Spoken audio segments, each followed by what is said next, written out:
Id-deputat Laburista Kita Zoppardi Tanti fl-aħħar elezzjoni ġenerali kien elett fuq l-ewwel distrett li jinkludi fih il-Belt Valletta.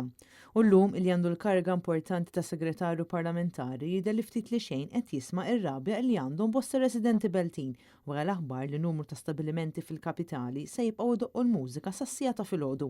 Bl-istess deputat Laburista jistqar li huwa favur din id-deċiżjoni. Inti favur li di tkun essiża tas-sassija? Iva, hija deċiżjoni tal-Kabinet, u ovvjament.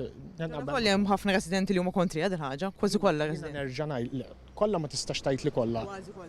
Laqqas kważi kollha ma ngħid, jiena nerġa' ngħidlek, jiena deputat nirrappreżenta l dawn l-istess Beltin. Pressat bil-mistoqsijiet ta' Net News is-segretarju parlamentari spiċċa jitħawwad fit-tweġiba tiegħu stess, hekk kif qal il-legal notice għadha ma daħlitx fis-seħħ. Jekk se jkolli xi elementi mill-Beltin li jiena nirrappreżenta, se nkun qiegħed niġġieled u diġà jelmentaw, naqblu?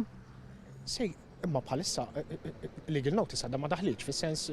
Il-Ministru diġà qal li huwa favorija u ħajkompli proċedi biha l-ħaġa. Ħanerġa' ntennilek, jekk il-Beltin se jkollhom xi elementi minn mużika eċċessiva li se tnaqqas mill-ħinijiet tal-mistrieħ tagħhom, se nkun l-ewwel wieħed jien li nsemma l-vuċi tagħhom u niġġieled tal-jom. Diġà elementaw nerġa' ngħidlek u m'intix qed tmexxi l-vuċi tagħhom jisek? Permess ta' din il-legal notice li diġà daħlet fis-seħħ, il-Gvern qed jagħti permess li stabilimenti f'ċertu toroq fil-Belt Kapitali kun jistgħu jdoqqu l-mużika barra sas-sija ta' filgħodu minflok sa 11 ta' billejl. Intant waqt laqgħa pubblika tal-Kunsill Lokali tal-Belt Valletta illi saret l-erba' kienu bosta residenti Beltin li esprimew ir-rabja tagħhom għal din id-deċiżjoni li ħall-Gvern ta' Roberta Bela. Però jiddispjaċini li jiena immur noħroġ dari u ma nistax l-10 ta' billejl 10 u nofs nibqa' bitwi miftuħin. Onestament, id-disappuntajtuni, għandkom taqbdu s-seba li intom u tivvotaw kontra il-legal notice. Daqse, u ma s-sedda d-istajn kolla ġek. Daqse, ma t-kelmu favorina. Xiswa ġuzi? Xiswa xie? Aħna mux kull il-qawnek Beltin. Aħna rajdu l-aħna Beltin, il-jumni Beltin fej, aħna l-jumni Beltin. Ir-residenti saħqu li m'għandhom xejn kontra n-negozji u l-attivitajiet li qed jippruvaw iżommu l-Belt Valletta ħajja, iżuma kontra n-nuqqas ta' bilanċ bejn it-tiġijiet tan-negozji u ħajjet ir-residenti. Il-Minority Leader fisem il-Partit Nazzjonalista Christian Micallef saħaq li huwa talab għall-laqgħa urġenti minħabba li din il-kwistjoni hija importanti ferm, partikolarment għar-residenti. Inti l-istablis xejn. Il-bilanċ. Dan huwa żbilanċ totali. Dan huwa żbilanċ totali.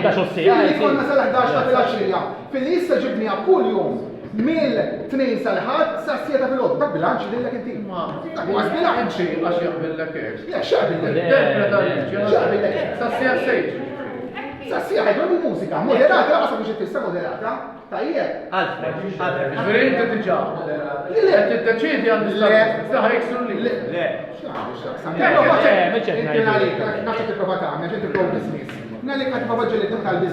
Mux il-kas, assolutament mux il-kas, jien dejjem emmilt bilanċ mal-komunità kummerċjali u mal-komunità residenzjali. Il-komunità kummerċjali tittiex f'armonija mhux bit-tensjoni għaliex in-nies tal-belt residenti tajjeb tħossuhom musmati ejjew milħu bilanċ bejn kulħadd, bejn l-stakeholders kollha prezz tagħmel sens.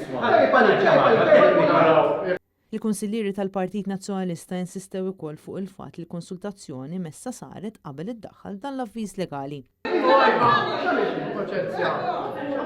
Titla fuq ras il-Parlament. Le, għandna Prim-Ministru li qal li mhux se jiċċaqlaq minna. Imma bl-istess argument il-Ministru Clayton Farruq, Clayton Bartola qal li lest impoġġu ma' mejda biex niddissu. Nissupoġġa qabel mhux ħareġ li jien nogħdu. Istessa, Nitkellem qabel magħna. Għajdu l-għammelliħa,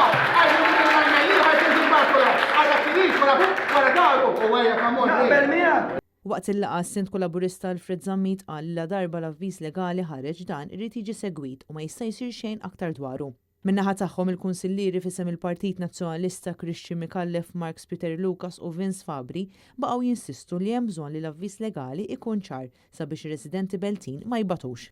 Mistoqsi dwar meta sar jaf bl-avviż legali, is-sindku stqar li inizjalment il-gvern kien se jagħmel laqgħa miegħu, iżda din ma saritx għax huwa kien ma jiflaħx u bekk sar jaf mal-kumplament tar-residenti għax il-gvern baqa' għaddej bil-pjani tiegħu mingħajr qatt ma konsulta formalment.